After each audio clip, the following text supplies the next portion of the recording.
So what they want me to do from 1 to 5, they want me to figure out what is the antiderivative from 1 to 5 of f of x dx. There are a couple of ways of doing this one. I honestly think it's easier not to use the calculus per se, but to do this. We all understand that this means the area, right? Okay, look at this graph. All right, this one is a constant 2, but it's only a constant 2 For 3. back here, Yeah. okay? And then afterwards, we're doing x minus, This is what I did. I literally just counted it, but I still put No, I actually put the, at least what I thought. okay, so this is the area they wanted me to find. Two ways you could have done it. With calculus, straight up calculus, I would have done an antiderivative of this from 1 to 3, and then an antiderivative of that from 3 to 5. But I think I did something wrong in my math, like the. That's what, yeah, that's what I The did. antiderivative would be 2x, and then do, again, from 1 to 3, not from 0 to Yeah. 3, that might have been it. Here's what I'm thinking. I'm gonna cut it into a rectangle and a triangle. This is a 1, 2, 3, 4 by 2, so that's 8. This is a 2 on the bottom, 2 on the top. Half of 2 by 2 is 2, so my answer is 10. Is that the right one? Yeah. All right, Yeah. okay. I don't know why I was counting 10. I was coming from 0 to 5. Yeah, and that's why they did this one. I am so glad they picked this particular interval, because 0 to 5 does seem like a pretty nice, it's easy numbers. I like it. 10, 2. 'Cause I So you had you had 12 as yours? Did you have an extra 2 in I them? just counted, yeah. I just went like 1, 2, 3, 4, 5, 6, 7. Yeah. Ooh, get my head up too fast. Silly ones. It was a ninja one. I didn't see it. Really? They made it pretty obvious. He wasn't really a ninja. Because I can see you, everyone. I guess. You're still deadly. No, Yeah, time. 14, He is. I guess. He was the decoy. There was another ninja hiding in the bushes to throw a star at you or something like that. Too many ninjas. Yeah. All right, 14. If f of No, I x. tried to do this, I know but it had it to just be wasn't over. coming out. I know. By the way, this one is a 2-chain problem. See if you. 2 chain. Yeah. Sorry. I I knew said when we were that. scared, I just tried, earlier, I was like, what? and I still got it wrong. What'd you get? I think I got C for some. All right. See, but I guess. Then the derivative of f of g of x at x equals 3. So they want me to find the derivative and then plug in 3. Let's concentrate on the derivative. All right. Here's what f of g of x looks like. We're going to start with f of x. And in the place of that x, we're going to put g. Everybody cool? Now they want me to take a derivative, okay?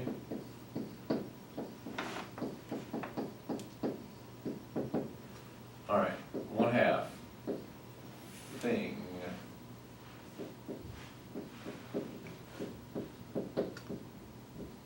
To the negative 1/2.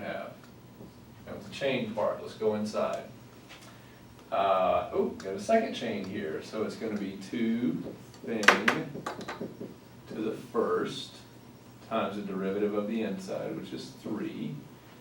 And then the derivative of 4 is 0. Chain number 1, chain number 2. Don't even really bother, well, okay, you can do this. That cancels, that's nice. Now we want to plug in 3.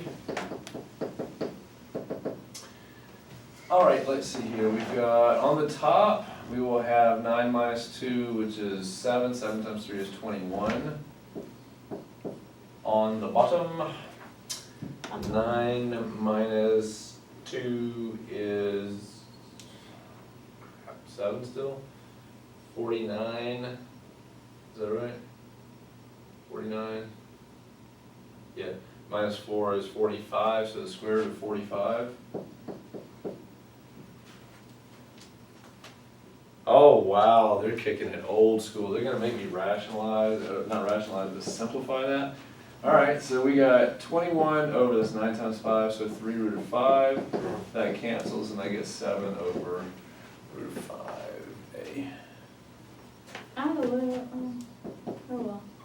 That one, the longer the problems are, the more opportunities to mess something up. Cause like I had it, I was going through it and By the way, you could have avoided the second chain. If you had multiplied all this stuff out and just made it one tiny little thing inside, you could have avoided the second chain on that one. Still would have gotten the same answer, because that's not really what they were asking you to do.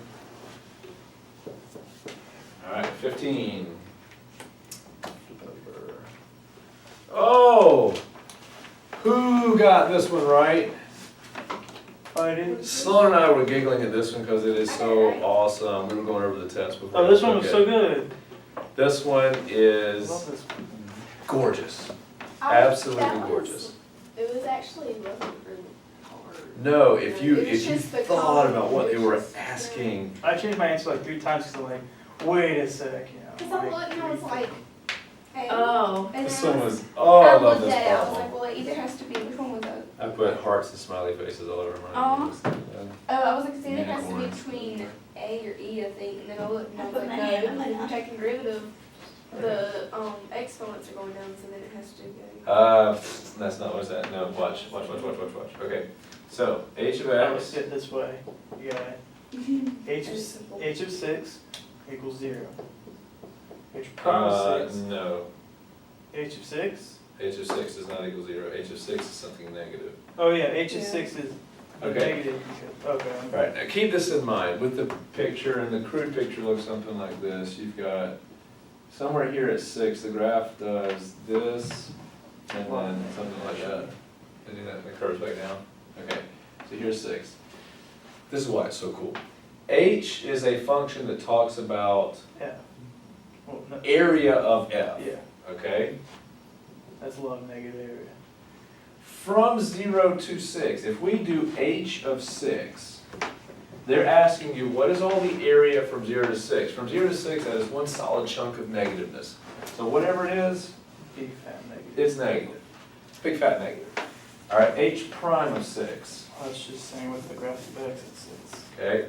If you think, we've done the fundamental theorem question, y'all done tons of, you've done a graph of these on every quest for the last 4 weeks, okay? what's it? H prime is just good old f. What is f of 6? 0. 0. And then H double prime of 6 is the same as f prime of 6, Has a positive which means the slope of 6 at 6, slope. That's pretty which positive. is something positive. So what order would they be? It would be H of 6 is first, then H prime is second, and then H double prime is third, or A. well, I thought that was a gorgeous, gorgeous problem. I like it. That is, oh, now that I look at it, yeah. oh well. Some of y'all are still not quite comfortable with this whole fundamental theorem kind of setup, that a function is defined as the accruement of area of another function. Y'all need to get that in your heads. 16. I'll try to put it there. Yeah, do that. A particle moves along the x-axis with a position at time t given by. All right, so we have Oh, this one. the position of a particle is t minus a and t minus b, where a and b are constants and a is not equal to b. If a were equal to b, by the way, this would just be the same thing squared. And a different, well, a cleaner version. You could have done something a little bit easier. For which of the following values of t is the particle at rest? All right, talk to me about at rest. When it equals 0. When the velocity. Thank you. When the velocity, not yet. When the velocity is equal to 0. So I'm thinking let's take a derivative and let's set it equal to 0. All right. Derivative, product rule. Keep the first, derivative of the second, which is 1. Yeah. Plus, keep the second, take the derivative One. first, which is also 1. So our velocity is 2t minus a minus b. Then we set it equal to 0, and we solve for t. And I want to know at what time, and you'll notice every single one of your answers is t equals something. Gorgeous. minus plus a, b is the other side divided by 2. Very good. Move the a and the b over, divide by 2, and I get a plus b over 2, which is b.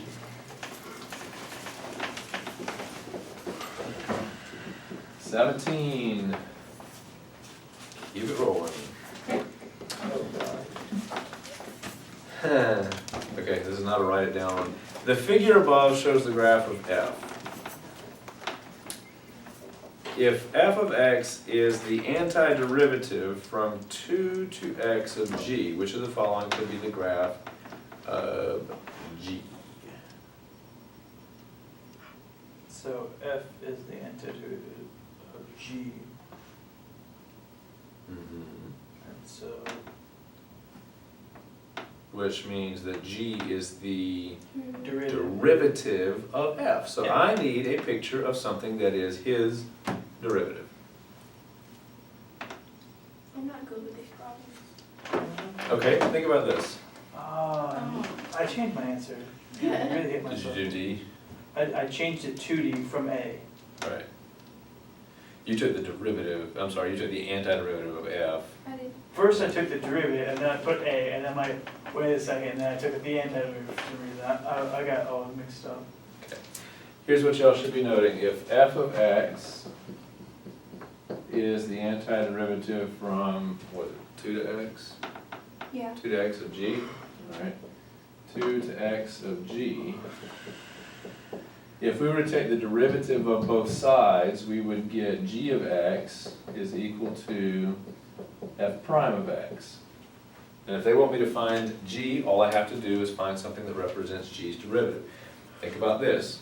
What was the very first and biggest application of a derivative we've used? What do you mean? Why did we start taking derivatives? What was the very first application, reason we came up with a derivative? Slope. Yeah. Slope. Yeah, That's a line. that is it on. A positive slope line, okay? So it's gonna be something, a positive constant. The derivative will be a positive constant. Which one of these has a derivative that is a positive constant? That is a.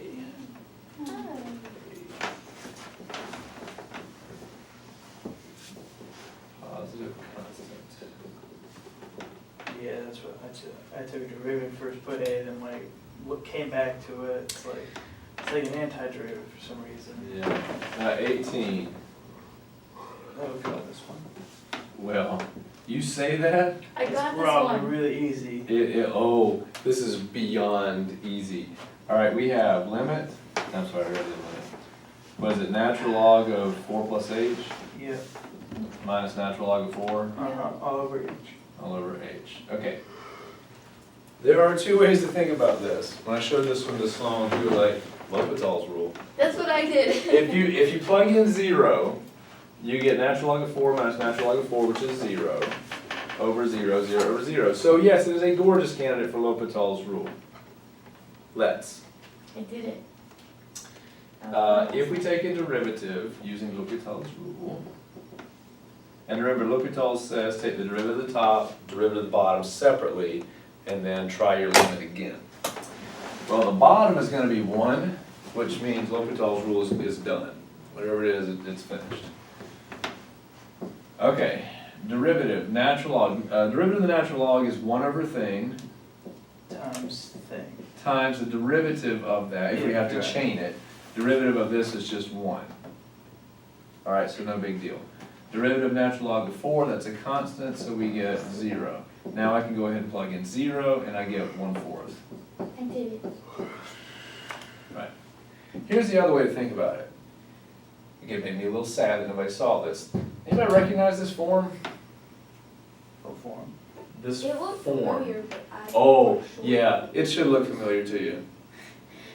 That is the very first definition of a derivative that we came up with. Limit, as h approaches 0, of f of x plus h minus f of x all over h. If you recognize that as a fancy way of saying, hey, what's the derivative of the natural log at 4? Oh. Okay? That's so easy. Okay, so if I pretend like my f of x is the natural log of x, prime of x is 1 over x, so f prime of 4 is 1 over 4. That was a long time ago. Yeah, it was, and I'm so glad that I taught you L'Hopital's rule, because guess what? It's not an AP topic. I didn't have to teach it to you, which meant you should have gone from here to here. This is what they wanted you to do on the AP test, not use L'Hopital's rule. But you taught us it anyway. I did anyway, knowing y'all would pull some garbage like that. You'd forget, oh, that was so long ago, oh my god! I forgot both of them, so. 1/4. You seem so angry. I am. But, well, I'm angry that you don't remember the definition of a derivative. I am thrilled that you went straight to something that worked, L'Hopital's does. So, I'm happy with Well, that. if it didn't work, then Yeah, if you had not known how to do that one with some other way, I would have been mad.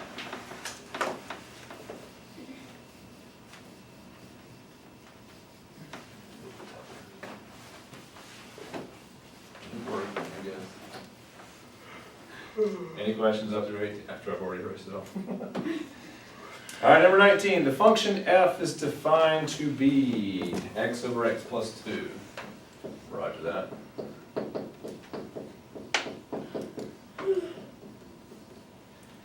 What points on the graph of f have the property that the line tangent to f has a slope of 1/2? This is a mean value theorem question. I always forget that. Yeah. oh yeah. Where you take a derivative and you find where, well, it's kind of a mean value theorem. Mean value theorem technically, excuse me, is when they give you a graph like this and they connect point A to point B, and they say there's at least one point in between there that has that same slope, okay? It's kind of what they're doing here. They didn't really give you a starting and stopping point, but they did go ahead and give you a slope. So they want to know at what point, or points, could be more than one, do we have a tangent line with a slope of 1/2? Cool. First thing is take a derivative. Ah, there you are. The quotient rule. He's made an appearance. So Look pretty. at that. You're here. Low. Good old low. D high, less high, D low, all over the bottom squared. All right, for any of you mongoloids that still think this is x squared plus 4, don't. Okay, just don't. So now you want me to figure out, let me clean it up a little bit. This is gonna be, all right, the x minus x is gone, so I basically have a 2 on top and an x plus 2 squared are on the bottom. So that cleaned up nicely. Now I need to take that and set it equal to 1/2. Okay. All right, cross multiplying is pretty easy. You get 4 equals x plus 2 squared. Y'all, I wouldn't bother squaring that out. I would go ahead and take a square root. So I'm gonna get x plus 2 is equal to plus or minus 2. Y'all would have forgotten that, I'm sure. Subtract 2, so x is going to be negative 2 plus or minus 2, which gives me possible places at 0 and at negative 4. Now we need to figure out what the y coordinates are that match that. All right, if x is 0, then y is also 0. If x is negative 4, negative 4 over negative 2, which is positive 2. Those 2 points do exist on this graph, and they do exist on the derivative. It could have screwed me over so bad because See? I didn't actually check the other side points, so I'm like, okay, that's a 0 and that's negative 4, that's what like, I just took, Ah, yeah. so, but if those actually weren't the points, then they could just reach and say, oh, those points Why were. do I keep forgetting that? Yeah. What? Mean value theorem, I always forget it. I don't know. Maybe not. But you know, and you know, you should be doing this. If there's something that you come to like, oh crap, why am I still forgetting that? On that packet, find mean value theorem, put a giant star by it so you can ask me how to do it, and we can do some more problems later on. All I can do is throw problems at you at this point. You have to ask the right questions. All right, 20.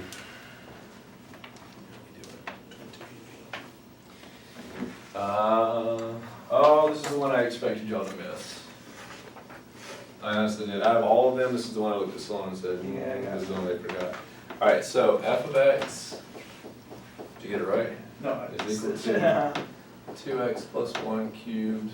I was in your. All right, and let g be the inverse Yeah, the inverse part. All right, and they also tell you that f of 0 is equal to 1. By the way, because g is an inverse, that means g of 1 is 0. The inverse is where you just switch the x's and the y's.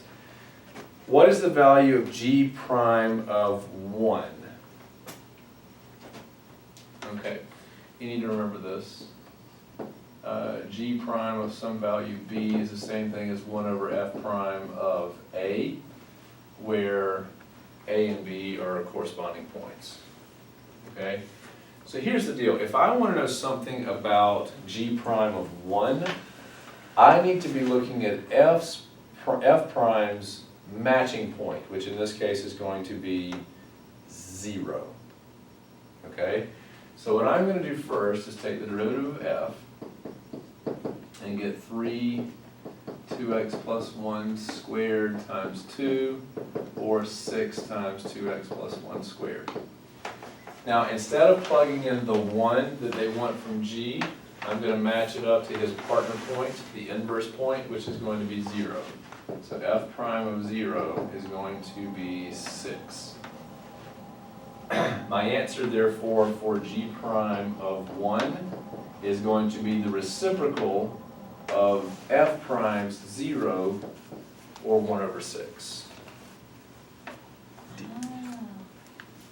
I did something else, which I kind of knew it was going to be It's wrong. usually, I know when I teach this every year, for me it makes sense because I've been doing it a long time, it's what I do. For y'all, you did fine when we were looking at this. We did a few practice problems on this that day. But then we haven't hit this in so long. If this is the only question on the AP that you missed because you forgot how to do it, I'll be happy. Everything else we've seen a lot. All right, 21. Do I have time for this? Oh, yes, I do. 21. The line y equals 5 is a horizontal asymptote of which of the following graphs? Horizontal asymptotes.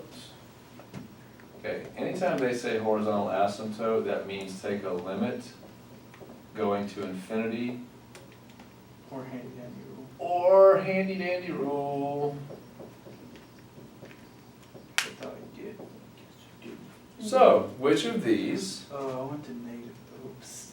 you did D, didn't you? Yeah. Yeah, negative. That negative ninja one. Gotcha. That ninja gotcha. So when I'm looking at these, the thing with A, the bottom is technically growing faster than the top because the top is stuck between -1 and 1. So that one's gonna go to 0. B doesn't have a horizontal asymptote, just one like that. C goes to 0. D, like Michael said, goes to -5 because you got 5 over -1. E, they tried to hide it, but that's a 5. 20 over 4 is still 5, so that's a handy dandy rule. Dang. Hitting, You hate E? it's just hitting, Oh, it's hitting you? hitting, No, I'm sorry. it's hiding. Hidden, yes, hidden. I can't pronounce certain words. I don't think it makes any difference and it doesn't really affect you, but not 2016, not next year, but the year after that, 2017, they're gonna trim it down from 5 multiple choice to 4 multiple choice. Statistically, they have found it doesn't really make that much of a difference, a noticeable difference, so they're cutting it down to 4. Doesn't really hurt you. Yeah. 22. Or what? Multiple choice options, instead of going A to E, they're gonna do A to D. Well, I guess, Yeah, 4. It's easier to make up a 4-question test, and they've done studies, and 4 versus 5 is statistically the same. Doesn't really matter. Let f be the function, especially when you don't throw in those gimme, throw them away, which the AP does not. You know how there's some of them you can always rule out? They don't really do that. Let f be the function defined as follows. We have f of x is equal to natural log x over x. What is the absolute minimum value? My guess is you did fine on the derivative part. You even probably found the critical point correctly. But they didn't ask you to find just the critical point. They wanted the actual minimum value. So we had to find the y value, not the x value. All right, what is f prime? Well, quotient rule's back again.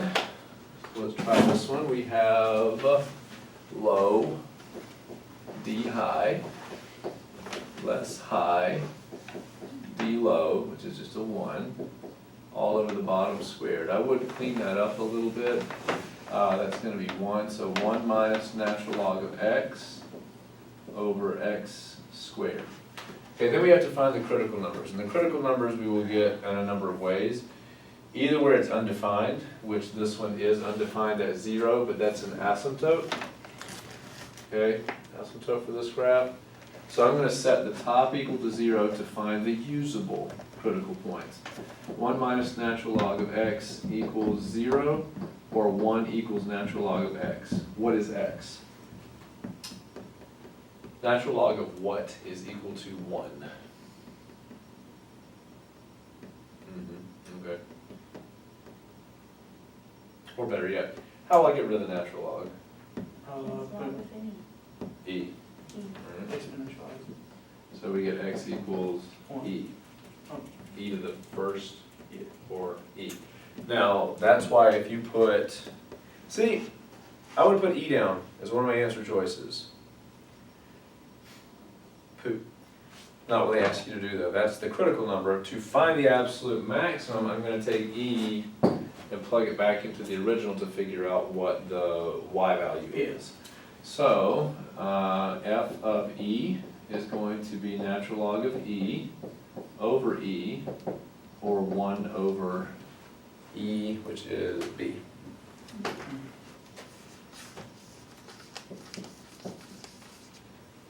All right, 23. If P of t is the size of a population at time t, which of the following differential equations describes linear growth in the size of the population? First off, the numbers in front are irrelevant, the 200, 100, whatever.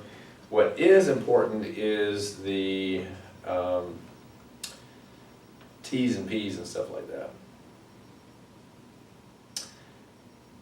Okay, when you see this, dp, dt,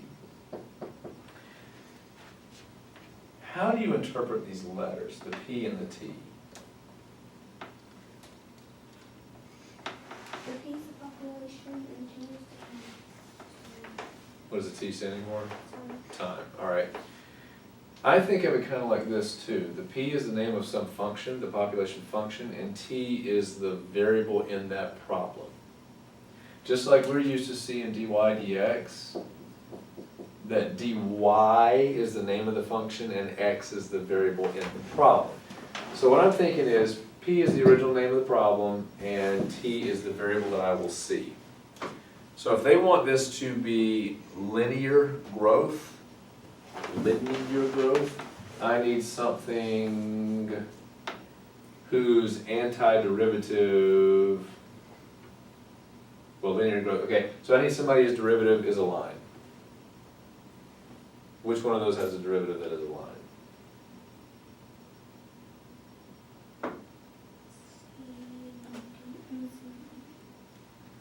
Well, now C is out, because you have t squared, Yeah.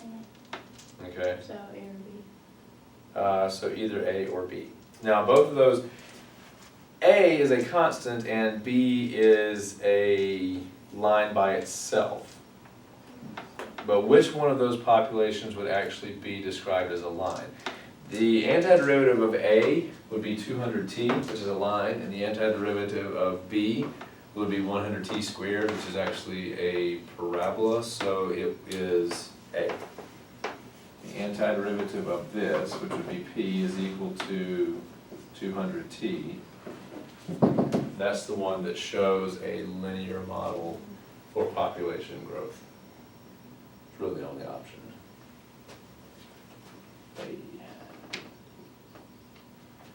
All right, 24. We're almost there, y'all.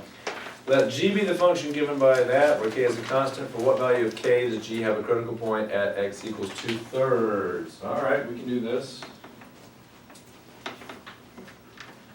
All right, so here's the deal. We've got g of x is x squared e to the kx. It's g of x. this is number 24. Okay, they want x equals 2/3 to be a critical point. You're talking critical points, I'm gonna come over here and take a derivative.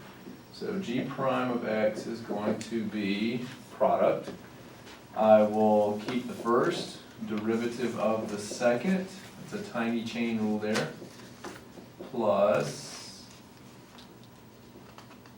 that, plus, derivative of the first, and keep the second. I will clean that up just a little bit. I'll pull out an x and an e to the kx. And I will, what do I have left over? And x and a k and a 2. Is that right? Make sure I did that correctly. X, e to the k. Yep, all right. So here's what they want. I need a critical point to happen at 2/3. That means when I plug in 2/3, I get 0 out. Okay? So g prime of 2/3 is going to be 2/3 e to the 2/3 k times 2/3 k plus 2, and I want that to equal 0. Okay, here's the thing. This is irrelevant. This is irrelevant because it's never going to equal 0. So this is really the only part I have to worry about. 2/3 k plus 2 equals 0. I'll subtract 2. So 2/3 k is equal to -2. And then I multiply by the reciprocal, which is 3 2s. And 2's cancel out, I get -3 for that one. So A. Alright, continuing along, stay with me, y'all, stay with me. 25, which of the following is the solution to the differential? Oh, who didn't love this? Woo! dy dx equals 2x squared. Wait, 2x squared? 2 sine. 2 sine x, yeah. Crazy talk. 2 sine x. With the initial Close. condition, yeah, that y of pi was equal to 1, is that right? Okay, so here's what I'm thinking. That is just a straight up antiderivative. So antiderivative of this will be -2 cosine x plus c. I might be able to narrow this down. Are there a couple of them that have negative cosine? Now they're all cosines, look at that. Okay, so all we need to do now is figure out what the right c value is. If I were to plug in pi, that gives me -2 cosine of pi plus c, and that's supposed to equal 1, excuse me. Cosine of pi is -1, so I get +2. 2 plus c equals 1, subtract, and I get c equals -1.